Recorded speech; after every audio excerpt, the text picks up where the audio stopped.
Rahmat, rahmat. Manda kiyimi qarsam suli kiydimmi, chirdimmi?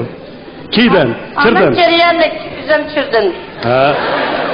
Ishkilisini tepibdimi, ha?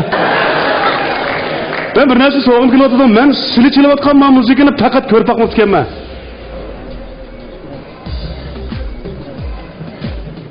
Ya Allah, yerden servis koyulğanda gece bir tavsiye attınız bunu. Bu aslında 60 çıkarsanız yağcın. Şamda gezdiğimiz not verimli çıkaramaz o mektep okul kalın. Bunun Uygurçumunda isimler yok mu? Yağcın da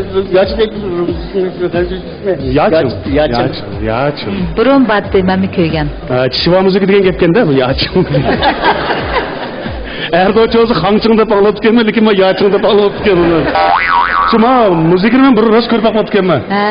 Bunun hem kızık kaldım. İkincisi ben sizni, belki tuncu ketim köygen bilen, Muşu naksini sizden etkallıkınızını ben birini tatip biliptim.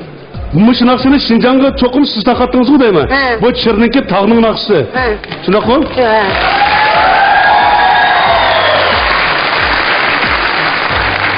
Benim bilişimce şu siz eğitip, onundaki bizim ma'lum bir nakşımız eğitip, o çıkardı, kendinden özünüz eğittiniz. Emniyette bu nakşını sizin saklap kalganlığınızı ben anladım. Şunu daptın ait obdan çepeli. Bu dap en mürekkep bir müzikçi. Keçkiş tüzep, tanışep. Bu demez mi ya?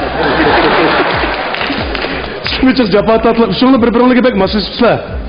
Sizlerin bu numaranı bana yardı. Bu numar kudu bana anam etken lağmen yargandaki yardı. Bana keriyana telpki. Bak gel. Bana keriyana telpek deyimiz mi? Bana çok telpek de patayımız. Şimdi ne yakşı oldu bana? Tabii, turmuşluk, hemimizin aşk ayırgı vardı. Ben şey bir tal böyle taşıdım.